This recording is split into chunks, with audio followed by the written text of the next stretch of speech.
investigators in search of Bigfoot, who need to keep track of sightings and possible migration patterns.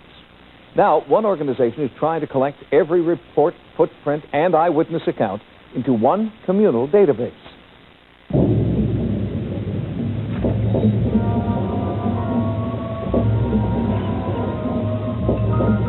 It's called the Bigfoot Research Project, headquartered here in the heart of Bigfoot country, the Cascade Mountains of the Pacific Northwest.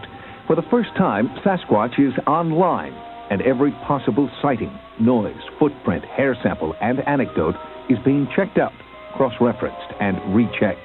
Already, the computer analysis is paying off. This color film was shot by Roger Patterson in 1967. It has never been proven to be a hoax. These are footprints shot on videotape just weeks ago. They were discovered in the same area the Patterson footage was shot, and the size of the prints and the length of the stride correspond exactly to the creature discovered 25 years earlier. One of the questions that arises is, when is one going to be found? There's no answer to that. Today, a week from now, 10 years from now, nobody knows. There are no guarantees. The way we're going with our project, which is a very sophisticated project, I think we're the people who are going to find one, almost certainly. The project is receiving grant money from the Academy of Applied Science in Boston, Massachusetts. This prestigious institution believes Peter Byrne deserves a chance to bring one in alive. It's not easy. It's a very tough task to find one of these things. We're dealing with something which is shy, elusive, very wary of man, which has an enormous area to live in and to hide in, and it's not going to be found easily. While Sightings was shooting this interview, a call came into the project. Independent eyewitnesses were reporting something moving at the base of Mount Hood.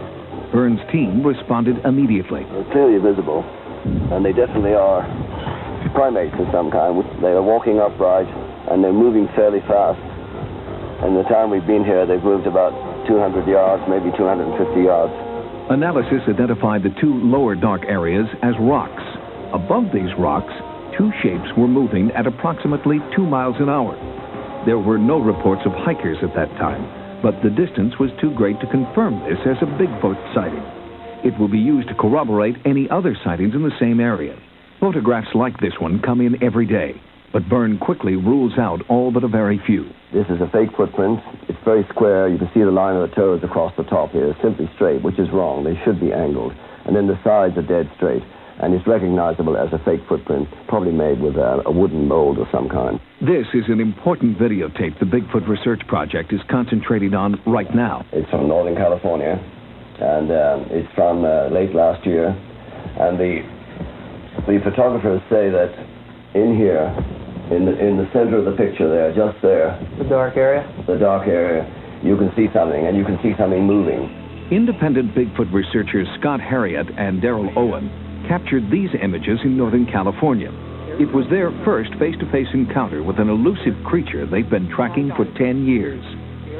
I can see him pointing at something. After about 29 seconds, he then lowered the camera, looked at me, and started crying. I mean, he literally had a little minor break, started crying, and said, "Let's get out of here." I was very scared at that point as well. We went down the hill.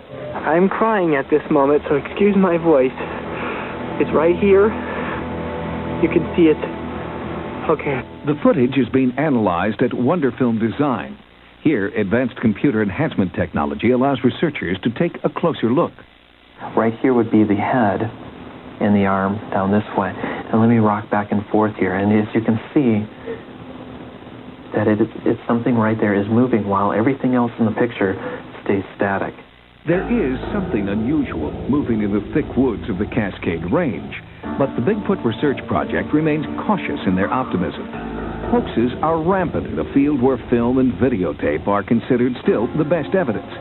Especially in the 1960s and 70s, it seemed like everyone with a fursuit and a lot of spare time was coming up with supposedly authentic photographic evidence. Only a few pieces of photographic evidence have deserved serious attention. But even these compelling images aren't enough to satisfy scientists. I have to say that I'm a skeptic regarding the Sasquatch. It would probably be, if we were able to verify its existence, the most exciting biological find of the century. Until we find physical evidence that's indisputable, I think that all scientists have to take a a rather pessimistic view as to its existence. Wildlife biologist John Bindernagel is one scientist who no longer shares the pessimistic view of his mainstream colleagues. I was very slow to come out of the closet, very slow to talk about this. I was concerned about my employability. Biologists weren't really accepting this as an actual animal. So I still remained very quiet, and I'm not sure why in the end I came out. I guess I found in the last few years, talking to people, that people weren't as disbelieving as they used to be. One reason may be the overwhelming number of anomalous tracks recently sighted in Washington state. Down through here, here's a heel spot right here. It's about 3 to 4 inch wide here. Comes up across, and here's a toe down through here. In this area. In this particular area, there are 2 that are hanging in this area here. They've been here for better than a year now that they've had people who have seen them. Skeptical scientists put Bigfoot into the same mythological creature category as leprechauns, fairies, and gnomes. But Bigfoot researchers ask, when was the last time you saw color film of a leprechaun? Have you ever seen the footprints of a gnome? Well, of course not. Bigfoot is different, they insist. He's out there, somewhere, and finding him is just a matter of timing, patience, and luck. You would think that every inch of the Pacific Northwest would have been scoured by now. But since 1948, over 50 airplanes have crashed in Washington state, never to be seen again. If large reflective metal craft have remained undetected for as long as 50 years, perhaps it's not so far-fetched that researchers have yet to recover a Bigfoot.